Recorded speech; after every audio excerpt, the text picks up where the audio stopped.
跟 UZ 对线的话，他是会给我那种就是会给我压力那种选手嘛，他的打法就是也不会给我抓到机会，但是就是打得让我很难受。Able 的话，他是对线来说就是没有 UZ 强，但是他如果是中后期打团的话还是可以的。但是这两个选手的话也各有各的风格。As Jakilov said, he said, my goal is simple, defeat Uzi. He was talking about the laning phase right there, and the funny thing is, Frost didn't even face him in the lane in that last game. He was Swain and then his lane opponent essentially left, he just went mid lane. We don't even have traditional ADCs laning against each other, so it feels real bad. Again, to me, I feel a bit cheated on 8-11 that I can't see the best laner in the world in Uzi not actually get to lane because he was just running that gold funneling strat. Yeah, so I would like to go back purely just for that, because I want to see Jakilov actually face down Uzi in the laning phase and actually see everything that he was just talking about there. I mean, Clement said on the desk that he believes that this is going to be the way of the future. Yes, we've seen this type of strategy moving more towards the ADC or different methods that they're funneling gold into the LCK, the European LCS, NA-LCS, things like that. But I just feel like it's not going to work. Like, here's the thing. I understand the mentality, all of the math, the numbers check out. You've got so much gold, so much experience, such a massive lead. But we literally just had two of the best teams in the world clash, and it wasn't the gold funneling strategy that worked out because it came down to a single mis-execution. Uzi wasn't around for the Baron. He wasn't able to snowball. They weren't able to utilize it. So again, I still feel that while in theory, maybe if the game is played perfectly, that can happen, but the games aren't played perfectly. It's about the imperfections and who can catch them and who can capitalize on them that are determining these series when it comes down to two of the highest caliber teams in the world. And Frosk, we're not the LCK, we're the LPL. We force errors. We keep throwing ourselves at you until you make a mistake. And to watch them go for a comp like this, it's fine if you both do it, that's okay. But if you have one juggernaut that's like slowly encroaching on you and the other person's a sniper, and that's what we saw, they just took one shot, the kill shot to the head, and it was GG. 打甲级的时候嘛，宝蓝那时候还在打 TGA 嘛，然后那时候就认识他嘛。但是然后我在甲级的时候没跟他碰过面嘛，但是也算认识了。然后那时候我也现在跟他交流哪些辅助英雄啊，两人会互相学习嘛，所以我觉得他也是个很厉害的辅助选手。Could hear Ming there, one of the best supports in the world after his performance at MSI, talking about Balan across from him. Balan, you know, he's had some hit and miss moments. He's never been a breakout star for Invictus Gaming. It's been much more about their ADC, their mid laner, and their top laner, and then you kind of have that support staff in Ming and Balan. Sure.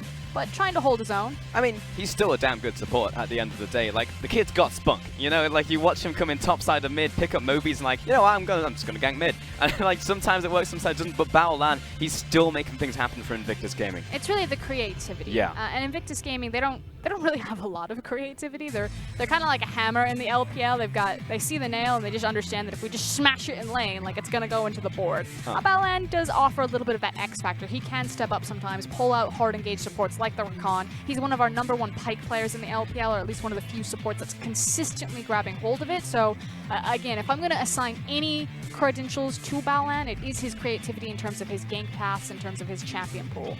And he also works well with Jakilov at the end of the day as well. I mean, is also the fact that yes, he plays Pyke, but we see the bounty bottom lane because the Bash brother next to him is going to be that Draven, you know, at the end of the day. So that lane is very fun to watch. I would like to see more Pyke come out of him in the bottom lane, some of that Blood Harbor Ripper. But again, will we actually see it? On the opposite side though, questions for RNG's draft. Will they actually go for the gold funnel composition once again, or try and go back to quote-unquote basics and actually go back to the bottom lane and face them on even footing? Because we've seen what happens. Invictus Gaming are a pretty good archer. So now all eyes on Coach Hart as that tie clip is a bit high up there, buddy.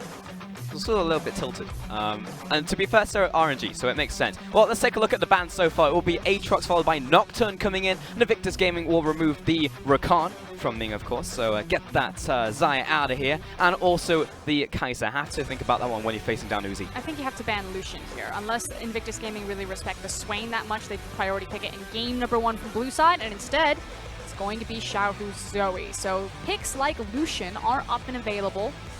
As I said before, Invictus Gaming priority picked Swain from blue side. And Taliyah. Yeah, Taliyah's left open. I mean, Taliyah, a very strong jungler right now, as well as a flex pick. Built a lot of tempo for your team. And what we first picked here from RNG, Camille was the final ban from them as well. Taliyah, technically the most banned champion in the top 5 regions currently. Seen primarily in the jungle position, although Xiaohu is a phenomenal Taliyah player. And there we go. It looks like Invictus Gaming are going to stick with the same strategy. If it isn't broke, don't fix it. Yeah, I mean, like, as much as it would be nice, Jackie was calling about, like, getting a solo kills against Uzi, that would feel fantastic. But hey, if we could just win the series against RNG, I guess we'll take that too going into Rift Rival. So yeah, lock in the Swain, maybe can flex it, but more than likely going to go over to Jackie Love. They also have the option that they could grab the Alistar here, but instead continuously going with the spell FLICKR combo of Morgana and Swain, and not the all-engage combo between the CC pairs. It also kind of dissuades Xiaohu from going to the bottom lane, because that guy cannot apparently dodge a single never move or the Dark Binding to save his life. So it's also striking fear into that guy in the mid lane / bottom lane. Yeah, Xiaohu did not have a great game one, and so if Uzi then makes a single mistake and is out of position for a moment, there was no safety net there, as Shen being locked in from Ming, obviously one of his go-to champions, does mean that there's a lot of kill pressure immediately in the bottom lane, so Uzi could actually look to take something like a Bruiser or more of a lane-dominant ADC. Lucian still up and available. Yep, Lucian's there. There's also a possibility for Let Me to bring the Shen to the top lane as well, and then just draft another support, another tank in the bottom lane. Do a Doinby, draft an Ornn in the mid lane, like do that to, you know, there's multiple options here for them to just put a massive front line again in front of Uzi. So this is a much more traditional composition that we're seeing out of RNG, because you're talking about putting that front line in front of Uzi now that they have the Ornn as well as the Shen. There's so much utility, so much control in terms of the battlefield, but you're still then leveraging 2 more bans or ADC bans at Uzi, and Invictus Gaming can then not choose to grab their ADC here, or if they wanted to, you know, like deny 3 more picks. But maybe now is the time that Uzi just brings out the Heimerdinger and you're like, haha, curveball. It's actually just not an ADC at all. I already had SMLZ playing Heimer. I don't want any more. More. I demand more Heimerdinger in the bottom lane. All right, it will be the Lucian ban, as you were just calling out there, Fruskirin. More bans towards Uzi, and more likely it's going to be yet another ADC ban. And to be honest, we're hitting most of the ADCs that he's played so far in this split. The other one would be Ashe that I've been thinking about, so there's a possibility for, again, Invictus to take that one away. But because it's a Shen, I want something with more kill pressure. Yes. I almost feel like he's either going to grab Ezreal or Vayne if they really choose to go the ADC route. Maybe he goes back towards the Xayah, because you can still feel very comfortable layering the CC between Shen and Xayah there. And so it was kind of a question of who's going to be next on the ban list, and it was the Ashe, but they really haven't played Ashe without TK. Yes, yeah, that's the big thing. I mean, Tahm Kench is still actually on the board for them, and they only had 1 ban left. But you got Shen and Ornn. Yes. So what are you going to do? Send triple support? Maybe. Shen I wouldn't put it mid past lane? them, Frosk. So we got the Yasuo ban. Of course, Jackie Love has brought that out a couple times so far, and actually really loved it. He's really good with the combos. Saw some air blades come out of him. Draven's still up, and so is Pyke. But the bottom lane has already been locked in because we've got the Swain and the Morgana, though they could technically be flexed away. That's what I'm saying. You could just flex that up into the mid lane and then grab Jackie Love, his signature champion. Yeah. Olaf will just instantly be locked in, so Invictus Gaming are just reading from a completely different page in the book. On the opposite side, it was the Galio being removed from Rookie as well. In the last game, it was one of the big things that really put the final nail in that coffin. That was the hammer coming down on the nail for us. But I will say that with this Olaf pick being done, it's going to be red side Rookie, because Olaf is really good at ganking the bottom lane in the LPL, and because you already then have Morgana and Swain, I determined that it should be again about the 3v3. We saw Ning spend all of his time down there. What did I say, Pulse? The Mad King is back. That's what we're calling him now. 100% win rate over 1 game. So let's see if he can continue that win rate and win this one and try and bring it to a 1-1 in this series. Stats don't lie. But they don't. Does this mean we're going to see another shenanigan with the gold funneling strat, but this time around not bringing Smite for Uzi in the mid lane? Remains to be seen. Remains to be seen. Tron will be the final pickup here. This is triple support with a Vayne. Yep, tanks, 3 tanks on the Vayne and a top. Yes! That's what I'm talking about. Jackie Love locks in the Draven and challenges Uzi, throws down the gauntlet. Okay, if you don't know who Jackie Love is, you're about to get a crash course. He is a Draven one-trick that came rampaging into the LPL as a prodigy. This is his bread and butter of a champion. Now, Jackie Love is often criticized that he goes too far forward, too far aggressive, but if Draven is your signature style, that's what it means. You must walk forward, you must be aggressive, you must get in people's faces, and Draven is still incredibly powerful on 8-11. He is indeed, and the comparison we were drawing earlier, because I was just like, oh, I feel like Jackie Love, he was really good at that Yasuo, and you're like, well, yeah, Pulse, he plays Draven, he already knows how to walk forwards into people, and now we actually get to see Draven itself. Fantastic stuff coming out here, and we finally get to see the 2 ADCs hopefully go toe-to-toe in the bottom lane. I mean, the king is going against the prince right now. Uzi's Vayne versus Jackie Love's Draven. If we do not get a true 2v2, I will feel absolutely cheated. I mean, at this point, you might as well do it. Like, this feels like an exhibition match coming down into the bottom lane. We got everything we wanted. All the dreams have come true. That said, Invictus Gaming still sitting up 1-0 in this best of 3. Yes, so sir. looking at a possible 2-0 to take down RNG in Beijing in front of their home crowd against Uzi's Vayne on Jackie Loves Draven. What a momentum to go into Rift Rivals for IG. I mean, they've walked into the house, into the palace, and essentially they would just desecrate it right there. Yeah, burn it to the ground. And that's what they're trying to do. Smiles on both sides because they both realize they've brought their A-game, they've brought their signatures to the table. No holds barred. And this is a composition that I much prefer from RNG. I don't want any of that gold funneling bullshit. I want the true League of Legends. Give me the skirmishes, give me the 5v5s, give me Xiaohu on a signature pick like Talia. It's all about the Vayne. I know everyone's eyes are drawing to it, but Xiaohu is one of the best Talias in the league. I'm honestly at the edge of my seat. I mean, in a second I'm going to be standing up, but this is going to be so incredibly fun to watch in this second game between Invictus Gaming and RNG in a home arena in Beijing.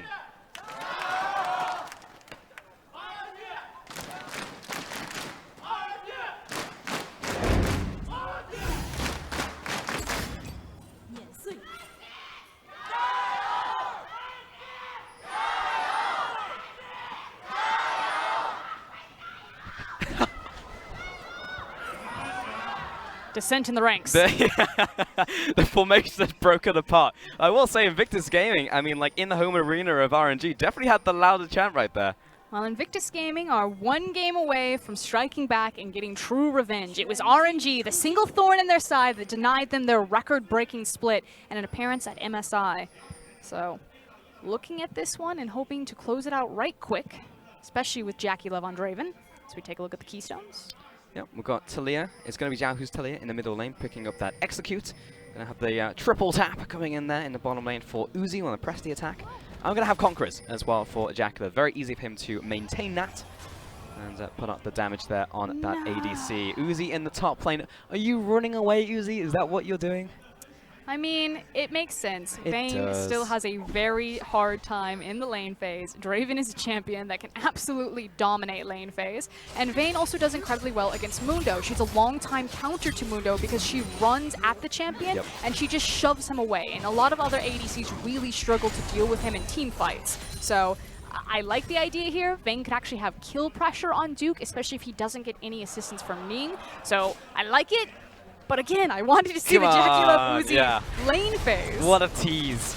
Uzi, the Vayne is always going to be strong into melee characters in the top lane. Every top lane in solo queue knows it. When you see that one Vayne in the top, you're like, come on, man, why are you doing this to me? And it's also huge credit to RNG. Clement talked about it on the analyst desk. They are very comfortable, you know, playing Xiaohu into the bottom lane, but likewise let me playing into the mid lane. It's Swain versus Ornn. He's played this matchup a million times. The only difference now is being aware of the multiple gank routes that Ning has available to him, especially from a Swain. So if I'm Invictus Gaming, I'm like, okay, RNG, they called us out in terms of our lane kingdom matchup. They've turned the tides on us, and it's going to be much harder to just kind of blitz them, but I can still cause a lot of havoc for Let Me, who's not used to laning there. Yeah, lots of damage to them early. Yeah, he's definitely not going to be used to that middle lane at all. And Jackie Love at the same time, remember, Draven, if he gets that initial kill when he's got a bunch of stacks to cash in there, that will, I mean, obviously be huge for them, but oh, if we just kill him, that'll work too. Takes that tower shot. Shen, Ming, the paladin of RNG finds first blood. Jackie Love just got slapped across the face and he didn't see it coming at all. Oh my god. Well, let's see that one more time, shall we? The observer was completely caught off guard. And this is what we're talking about with Jackie Love. He just doesn't think about these types of things. He doesn't have the experience. And again, right back into this isn't the replay. It's happening again on live. Jackie Love dies 2 times in 1 minute. Ming just absolutely blasted that bottom lane. Now sitting 1-0-1, 100% kill. But Xiaohu didn't even assist in the second one. That was all Shin. How did Jackie Love die there? I have no idea. Give us another replay. He had to have teleported into the creep wave and then just got taunted immediately and then eaten all of the minion damage and walked down. But then it was the commit there for him, because remember, Ming didn't have the flash off of that, so they literally would have had to walk up. Diana was like, don't do it, Jackie Love, or the call was, I can black shield you in time. Okay, I swear, he's actually a really good player. If this is your first time seeing Jackie Love, it normally doesn't happen like this. But for whatever reason, laning against RNG, it's not even Uzi in his lane. He just crumbles. We saw it in the semifinals when Invictus Gaming faced across RNG, and RNG made that miracle run. JackeyLove just lost it. Speechless. Let's take a look at the stats real quick from Rookie. First in damage per minute, third in damage percent. Turns out he's a pretty good mid laner. As we're looking at this top lane, instant flash wave from Uzi. And holding his Q, so that's why Ning didn't even bother to throw the axe. But trying to deny Uzi a lot of farm. That's what, 2-way stacking. I think Carson needs to respond to this. Well, knocks him away. Uzi being greedy, being chased down. Briefcakes the next, and see you later. Carson's going to get the return kill onto Ning here. So it'll be a 1-for-1. Now Duke trading off from Carson. Here comes Rookie, He's behind the tower, though. Yes, he's got support from his Swain. Vision of the Empires actually stopping him from going back to his tower. Duke, he's in the minion wave. This is a little bit awkward for him, but the minion wave is here. Teleport coming down. There's a chance for Carson to return this one, but we can get the kill right here. Oh, Duke finishes him off that final briefcase. That was messy, but it was a 2-for-1 in the end for Invictus. But the big thing that I want to point out is how much was actually denied from Uzi. Now, he did finally TP back, and because there were so many waves stacked onto this tower, picks up a little bit of the CS, but this is now a Mundo with a kill as well as an assist, a level advantage, and had a lot of gold denied from the ADC. All right, well, if you didn't have your fill of early game action in game 1, I feel like we've more than made up for it. We're 5 minutes in, and we have 5 kills. And I mean, it makes JackeyLove look a little bit better. If Uzi's gonna die, you know, randomly, JackeyLove can die 3 times randomly. Dicey. Yeah, walking up to the Shen right there. Like, Shen was waiting for the black shield. That one's going to connect as well. Like, just stray skill shots are just landing and turning into kills. Ning again into the top lane. Uzi, he doesn't have flash, but just get a pin against the wall. Here comes Carson, return kill. Needs to kill before he gets back to the tower, but this is a squishy vein. Ning again going to trade his life, but Duke this time has the ultimate. Early ult on this one. Carson needs the burst, but he's already used the pillar. Again, a 1-for-1. And the only difference right now is the fact that JackeyLove didn't have assistance from his jungler, whereas Uzi is getting all of the attention. So both ADCs being punished for their greed. And what I was going to say is, you know, playing against Shin and Talia as a Draven when you want to maximize your damage output or at least catch your axes. I know, the first time he just walked forward and died. But it is still, it's going to be rough. He's playing dodgeball right now. Yeah. Round 4. Oh, I love the crowd every single time. It's like, ah, no. Leave him alone. Let him have 500 CS. We just want to see what happens. So now both ADCs are 0-2. I mean, Uzi, yes, does have 2 assists to his name, but it's all better now. Both ADCs are just in the dumpster. I think it's fair to say that Uzi looked a lot better when his dumpster was on fire. That's true, yeah. He was kind of kicked back in, and he's like, okay, but you burned embraced with me. the dumpster. Right now, though, I will say that JackeyLove is ahead in farm because of that. He's actually 2 waves ahead of Uzi on cross map. And also, since then, he hasn't died since then, so he's actually been getting stacks. Does that count as beating Uzi in lane?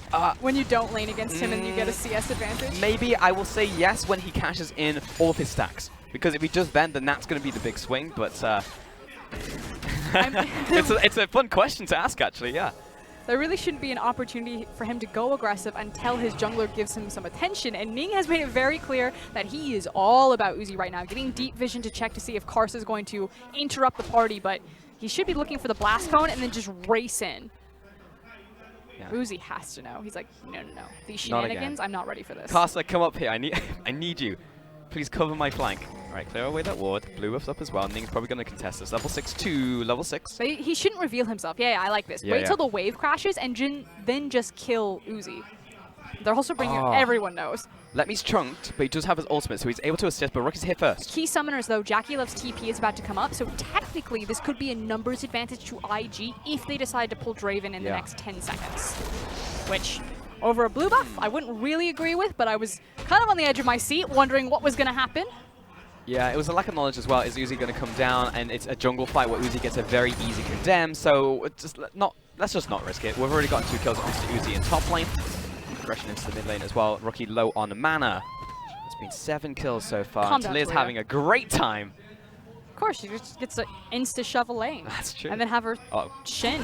Ning caught out in the jungle near the blast cone. Instant Ragnarok, and they burn the ultimate. Didn't see where Xiao, whose flick went there. I think he was trying to predict, as here comes the pincer. Greedy from Ning, going to be tagged by the Ornhorn, responds and stampeded. That's going to be a kill over to RNG. Birdman 1-on-3, but he's turning it around. Vision of Empire slows down Ming. Rookie following up onto Let Me. simply out of mana and out of bird form. JackeyLove coming in from the bottom lane, battle land. Nice sidestep from Let Me in the mid lane. That's another kill to RNG. There's just a lot of disrespect happening this game. I feel like everyone just needs to chill out a little bit. Ning was like, 3 people in my jungle, the wolves are still mine. For us, I mean, we've come full circle. The gauntlet was thrown and we're in the arena. We're in the cage and both teams have embraced it and I love it. Yeah, we've already had, I think, twice as many kills as we did in game 1 in the first game totally. 10 minutes. Uzi again just kiting back, trying to control this wave. How's he doing? 60 farm now, 275 on cross map towards JackeyLove. Top lane, Mundo is actually not having a bad time whatsoever. Even he is ahead of his lane opponent. The same can actually be said though for Let Me in the mid lane. Now, we can actually see Ning just taking a leisurely stroll through the jungle and finds himself a Sen. Yeah, and the fact that he chases them off and then just has to assume because he has imperfect knowledge, there's no wards for Invictus Gaming down into that bottom river. So best case scenario, Ming and Xiaohu leave. Worst case scenario, you saw Let Me and Vision step up and you made the mistake anyway. I'm not sure what's happening there. Xiaohu fans. Oh, you're right. I was like, Thundercats, go! Thundercat. But that makes That's more where your sense. mind went. Flash forward, Soul Shackles. Here comes Ning sprinting towards the bottom lane. No Ragnarok just yet. Now it's off cooldown, but the play is done. Yeah, but all of those flashes finished, which is why Ning wants to hang around and see what he can fish for. Now clear out that ward real quick. RNG in the bottom lane. Karsa on his way to the top lane. Duke's got ultimate and flash, so I think it might just be a Krug take. But there's 2 teleports available between Rookie and JackeyLove, and while JackeyLove is relatively forward in his lane right now, this still could turn sideways if they don't execute perfectly. All right, Duke, do you want to pop the ultimate early? Rookie's there it going is, for but TP. it's maybe too early. He's going to get bursted down by Uzi. Karsa comes into the top lane. The teleport was there, but unneeded by Let Me. Top lane tower will go down over to RNG. And as I was saying, you know, it's a brilliant lane swap. RNG saw that a lot of the matchups have been really catered or crafted. They decided to turn everything on its head. Vayne does super well into Mundo, and Ning tried to tip the matchup in their favor, but Karsa has just been on the ball, constantly counter-ganking, making sure that these are 1-for-1 trades, and just inching out a little bit more for RNG. I panic every time I just see Ming on the flank. Doesn't have the flash anymore, but that hasn't stopped him in the past. But now, in this game, RNG have taken the lead firmly in this one. 6-3 in terms of kills, 1 in terms of towers, with the first tower gold. Went over to Uzi 1, 2, and 2. So finally this Vayne is starting to get ahead. But keep in mind, I'm thinking about the stacks. 210 stacks, I believe, currently on this Draven. So it'll be a lot of extra gold to cash in if he gets that kill. He's still got to kill someone.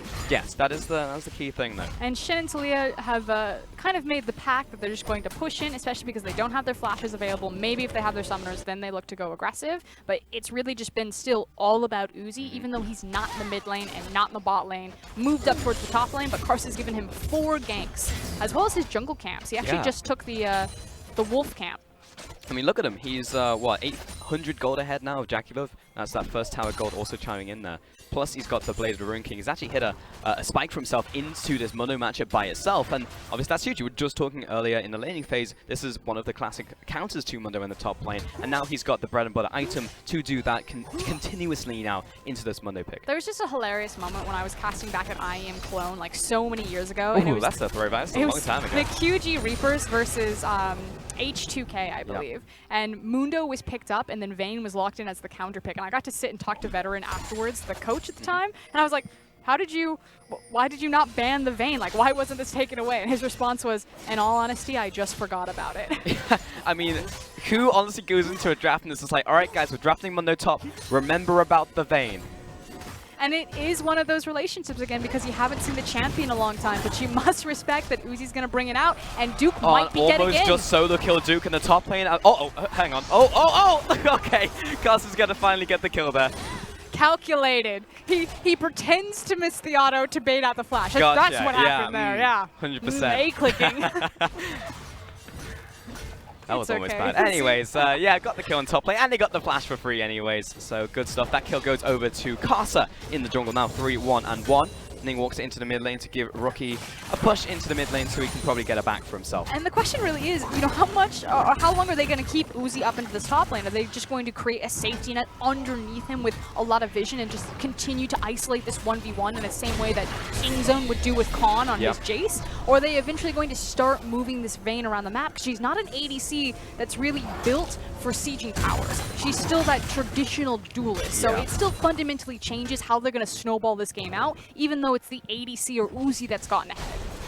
Duel, get into a skirmish. I mean, he's heading mid right now, so it looks like with Rift Tower, they're still going to try to force the mid tower. Give it a shot. I mean, with the Herald, though, obviously makes it a whole lot easier, especially if there's a chunk onto it. Shelly might just blast it by herself. I mean, personally, I think it'd be brilliant because you have a Shen and a Talia who are stalling out this bottom lane very well. I feel like IG are going to have to send multiple resources to force this broken, that you then look for that window. Okay, if IG send 3 or 4 people bottom to punish or try to force out Talia and Shen, you can play cross-map with the Shen and try to either use Rift Herald mid or use Rift Herald to break an inner. I just get so nervous when I watch Draven to walk around with so many stacks because he's currently on a 350, which is theoretically 700 gold, plus the kill credit as well. They're looking for Shen top on Mundo. And the player's being set up by Invictus into the bottom window. lane. Tower's low. Here comes Cast up to the top side. Oh, Vayne in a 1v1 against Duke, chasing him down underneath this tower. Gets the slow out as well, but Duke, he's bought enough time, and he gets the healing back. And you saw that Invictus Gaming, they were trying to move towards the bottom lane to force that one, but seeing that Duke has not been killed but forced off the tower, someone may need to respond to that if Vayne's left to her own devices. JackeyLove gets 350 gold over to himself in the bottom lane. His AD carries are eventually, after a rocky start, 4 deaths between them, starting to get big. This is interesting though. Rookie's actually moving towards the blue buff because he wants to pick it up, as well as let me applying so much pressure towards mid lane. Like, someone has to deal with Uzi. Yeah, you can't just leave him here. Just ignore this issue. Bury head in the sand like an ostrich. Okay, well, mid lane is down to half right now. Shelly's going to get a charge off and finish one off. Before we get a second charge off the next tower, but RNG are pretty happy with just the fact they've managed to get this one. Nope, they're going to set up the next wave for Shelly. They just want one more push. Yeah. Battleland should actually flash this wall and ult.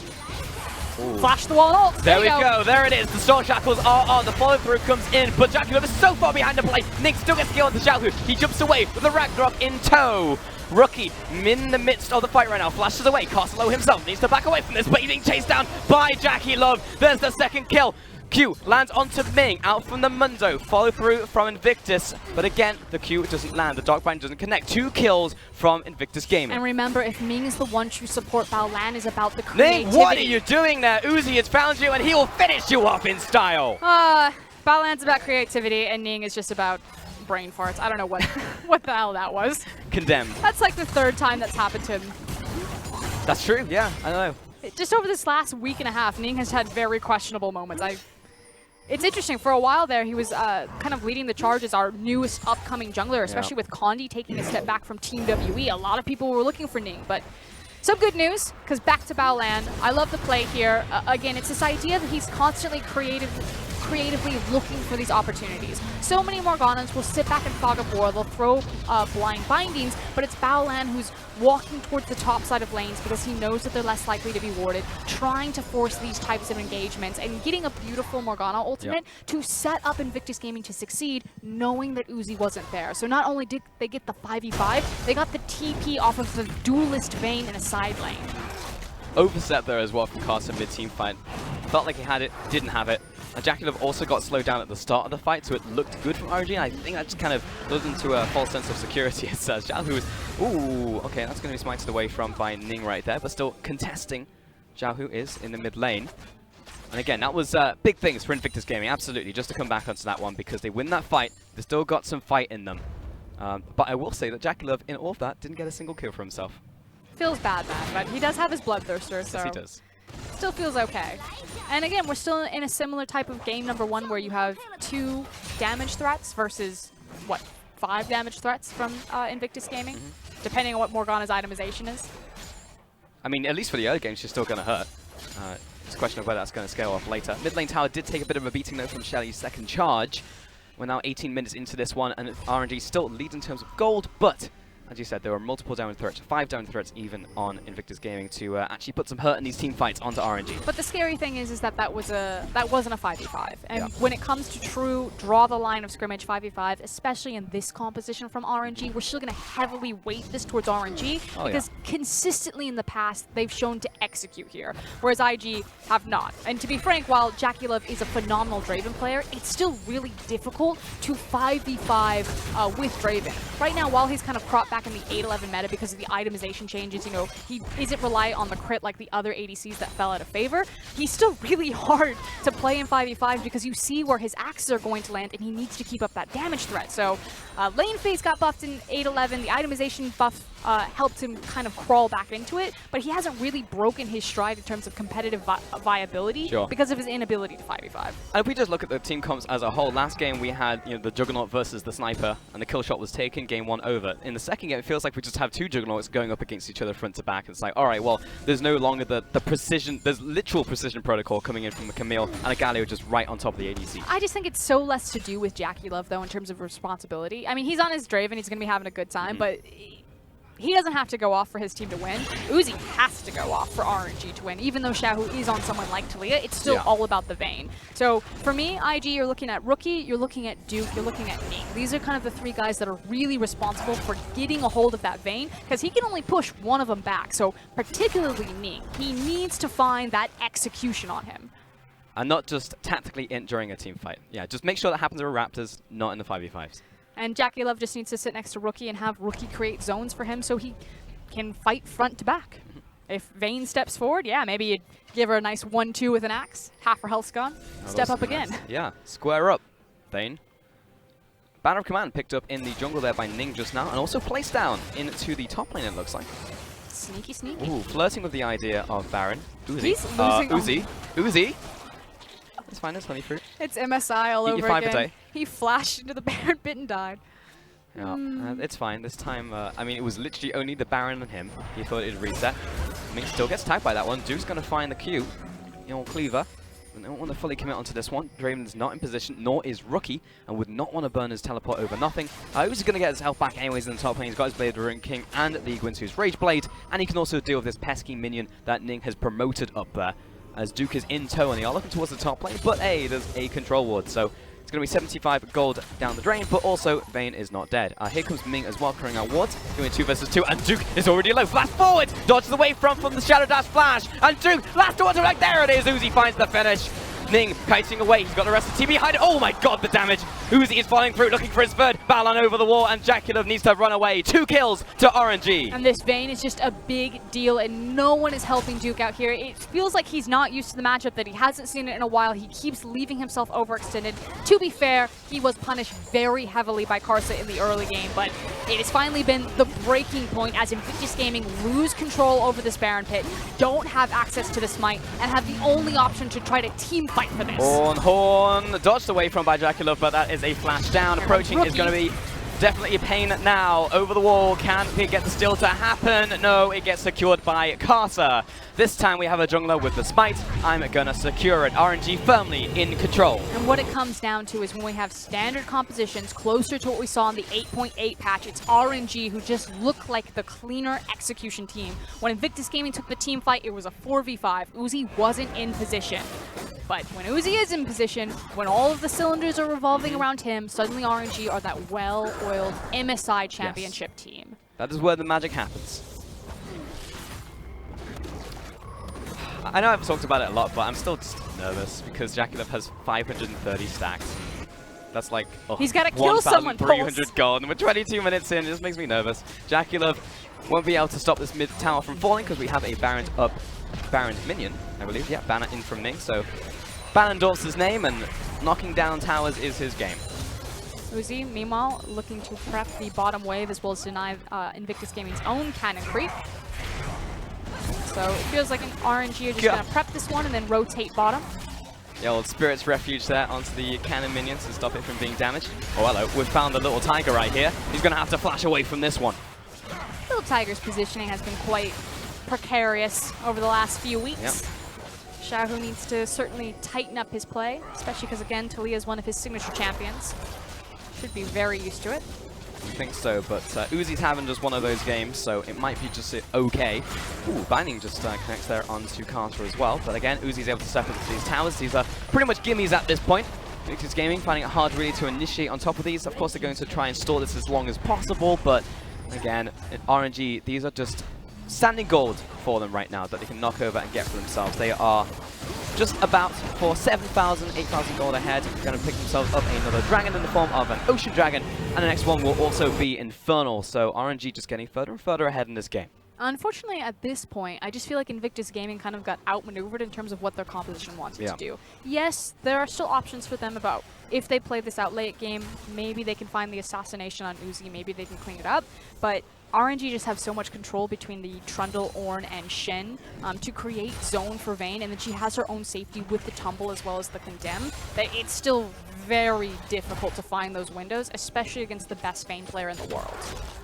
So I feel like Invictus Gaming, they bet a lot onto the lane phase, on finding these proper matchups. RNG flipped that on its head, sent Uzi into the top lane, sent Let Me into the mid lane, had the Taliyah Shin combo, and then just blasted Jackie Love level 2. And since then, it's been playing binding onto Uzi to follow through as well. He's going to get a lot of healing though, and Rookie goes right into the zones, as does Baolan, but Uzi kiting away. Here comes Ning, misses the axe, dodge from Uzi. He's ticking down, but so is Baolan, kiting away. Let Me following through. The attack's coming out there, flash forwards. I'll find the pillar for the kill, and now Jackie Love's there as well. Stand aside, Ornn. I'm going to kite backwards, look to move forwards. The flick is found, and Uzi finds the kill. Xiaohu on the backside. Duke kiting towards the base. He's getting chased out, but here comes Taliyah wall. She's chasing him back to where he came. Duke out from the Duke, but in the end he will fall. Uzi takes one last tower shot, but it is 4 kills to Royal. And I feel like RNG, they experimented in game number 1, maybe not taking this series as seriously as they should, because they reached for a composition, the gold funneling strategy that they hadn't shown on 8-11. In game number 2, they go back to Comfort, they go back to Tried and True, Xiaohu's Taliyah, Uzi's Vayne, and they just smash Invictus Gaming. They do, but the game is not done just yet for Ascurin. Invictus Gaming, it's 25 minutes, remember, so death times are very low. So Royal, instead of choosing to try and look for the kill shot, the final nail in the coffin, they will instead go for double inhibitors. And so much gold to take back. So best case scenario, they find Uzi, they catch him basically blind because look at the vision control there, but they're unable to clean it up. Uzi, brilliant sidestepping, making sure that he dodges the axe out, gets away with just a sliver of health, and Invictus Gaming are then so far out of position that they're unable to capitalize. And Jackie Love plays it well here. The stand aside onto Let Me was beautiful, but eventually it's going to catch up with him. Finds the flick right there. Xiaohu, beautiful coming out from him. And then Uzi, look at him, he's back at full health. And it's just a perfect example of how difficult it is to play Draven in these team fights, because you're having to dodge things like the pillar, like the flick, like the worked ground. I mean, Taliyah is frankly just a nightmare to be looking across, especially with her range comparatively to Draven's range. Annoying stuff, and the flick comes out faster than unfortunately Draven can move in team fights without the blood rush when it's permanently up. And see the damage difference right there. Taliyah really was the difference maker. 4,000 damage out from him right there, even over the Uzi. The Vayne coming in there in the bottom lane. And also, unfortunately, at the end of that team fight, Jackie Love lose half of his stacks, and that is a lot of gold down the drain, unfortunately. It's a 10k gold lead for RNG now. This is the last nail in the coffin, if you will, the last stand for Invictus Gaming if they want to make miracles happen. Might be a little bit reminiscent of their spring split, though. It started out strong and... Too early, question mark? Well, let's see if they can upset history. Looks like they might get one more chance, because I have a feeling we're going to game 3. Ow, ow, ow, ow, ow. Those pebbles come in. Chase comes through onto the Olaf. Up comes the wall. I think this gaming will pay for this one in the form of the tower. And when you're not using that offensively, bad news. Flash forwards from Ming. He finds Uzi. Tower's down. Rookie up into his Zhonya's, but here comes the Ornn. Knocker goes down and Uzi gets the first kill. He's following through onto Jackie Love. Goodbye to the AD carry. Finds the second, finds the third, looking for the fourth. Duke, come back here. I want my Quadra. And Ning, get over here. RNG are gonna dive him, but the Fountain Laser proves too strong. We're gonna have to settle for the quad. And some giggles there. They don't get the pentakill, but they do take the game. Kings Bay bleed, but in the end, they will not be broken. RNG take us to game 3.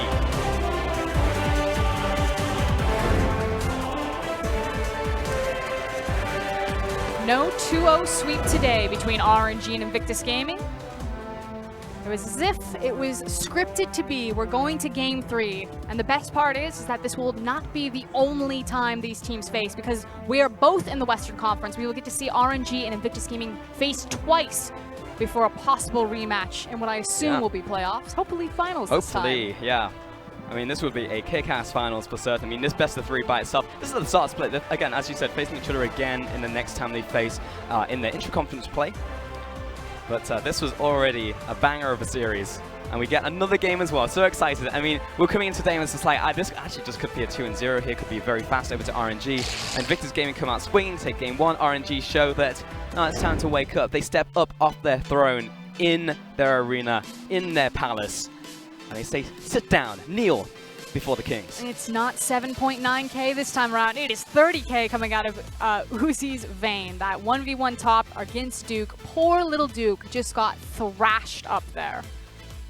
Sad boys. I mean, that's unfortunately the matchup. Sometimes you just have to find a Vayne, and it happens to be Uzi's Vayne of all the Vaynes against you in the top lane. So what can you do? Just one of those games. Unlucky. 28 minutes though on the clock right there from RNG, and it was just winning to winning more from them. So well played. My concerns are is that if we take game number 1 and game number 2 and kind of compare the strategies, I feel like the loss in game number 1 really was on single misexecution from RNG. Uzi wasn't in position, he couldn't contest the Baron, they lost control of the pit, Invictus Gaming just rolled over them. It was smart to do, they understood that, made the call, and game number 2 though, RNG just went toe-to-toe with IG and then just outplayed them in multiple positions. Yeah, absolutely did. I will also say that PP the Kitten is still on track with their prediction, 1-1 currently, so we'll see if it's the 2-1 victory over to Invictus Gaming. For now, though, we're going to send it back over to our analysts, the human ones, at the analyst desk. Yeah, absolutely right, Pols. PP the Kitten predicted first going over to Invictus Gaming, then to RNG. But one thing neither of our analysts over here predicted, nor myself, no PP the Kitten, was how many mistakes these top-tier LPL teams made within the first 10 to 12 minutes of the match. We can count, you know, Jackie Love. Maybe the first kill, we give it to a good play coming out from Shen and Talia. You can't teleport back into the lane and die once again. I do that. I'm Platinum 2 right now. You're not Platinum 2. Don't do that. Then you have Uzi making mistakes in the top lane. Ning inting at Wolves and Raptors. Come on, this is not Dyrus. You don't die to Wolves' gangplank anymore. Don't leave Dyrus out of it. What's going on in the retired. LPL, gentlemen? These two are the top-tier teams. Why are they dying so quickly? It's early summer, and they're just playing. It is not early. It's bloody 8:54 right now, Clement. All right. There really were a lot of mistakes made here, and I think it's what Stake talked to us about, and it's players being not familiar with certain matchups going down there. Okay. I don't think anyone expected the kill threat from the bot lane. Even though RNG has played this 2 times already, I don't think IG was prepared. A different environment, a different setting. Uzi in the top lane, legitimately, of course. The Draven pick that was meant for the Vayne going up against the double melee, or at least a major matchup as well. There's a lot you don't expect and a lot that makes those mistakes happen. So onto the Ning point. We just have a lot of Olafs trying to farm Raptors. Like that's just so like bad. we saw it clear love earlier this week. It just keeps happening.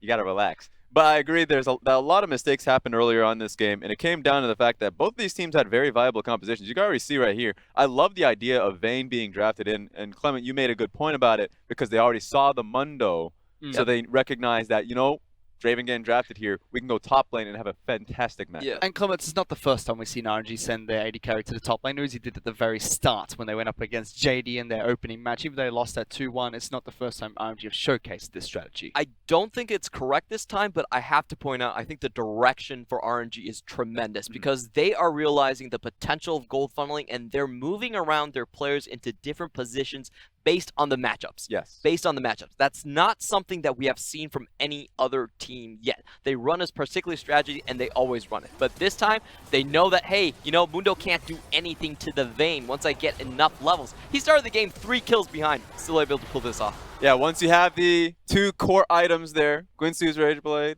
and the Blade of the Rune King, Mundo's still in that matchup. Mundo's going to get run down. I legitimately believe that Invictus Gaming, when they had the BF sword built on Draven, swap the lanes back. Yeah. Force the matchup of Draven versus the Vayne, and you would have been in a really strong position for Jackie Love, even though he was 2 kills behind. Yeah, but still then puts them slightly behind in tempo. Teleport's already burnt. I mean, it could have been a much different match, but we still got to watch Uzi pick up Vayne. I mean, he went for the quadra kill, almost had a pentacle at the fountain. We saw that replay just then of how he's able to utilize that pick to take down Dr. Mundo in the top lane and followed up with a fantastic team fight. He's still a god amongst AD carries, still playing very well, and that's something you have to recognize when it comes to playing against RNG, because they're not going to throw Vladimir into bottom lane. They're going to still put Uzi on hyper carries. Yeah, and that's why I love about this team is that no matter the meta, no matter the environment, they're saying that this is what we're going to play. These are the champions that I love to play in the position, and then we're going to try and play around our identity of that late game team fighting and split pushing as well. So ultimately, IG went into this matchup and they said that if we win out early game with the Olaf, the Swain, Draven, beautiful, we win the game. But if we ever fall behind, we're getting thrashed in side lanes by Vayne, and we're getting thrashed in team fights by the tank line, front line with Vayne backing them up. So I thought that the moment the Mundo was getting run down in the side lane, it's like, all right, this is going to be super tough, and IG has to be creative to come back. Well, we got to see Uzi pick up a great performance on Vayne like you're talking about, and he picks up MVP off the back of that match. Woo! Yes, there's no doubt about it. 50% of his team's damage. He's ready. He's got the bed hair going as well, or that might just be the rocks in the background. Who knows at this point? Still the king. Nearly 200% of damage to gold ratio. You saw what the damage graph told us. This man owned that game. This ain't fair. He's been hitting on that Mundo the entire game. I sympathize with the poor Mundo that's getting like stymied in the top lane. But you know, once the comp gets rolling together into the late game, there really was nothing IG could do. They have 3 bad late game champions in terms of the Mundo, the Draven, and also the Olaf. So it was kind of a done deal here. But I do have to finish up. I don't think that RNG should have won this game. This game was won based on Invictus gaming mistakes. 2 deaths from Ning that were completely unnecessary. 2 deaths in the bot lane as well. It's great strategy, great direction from RNG. Should not have worked this game. Yeah, they tried to change things up for game number 2, and it successfully worked, but with quite a few mistakes being thrown in this best of 3. But we do go to the 3rd and final match for the match of the week. We're going to a quick break. We'll be back in that just a second. 让我们把故事传唱下去，继续书写 RNG 的传说。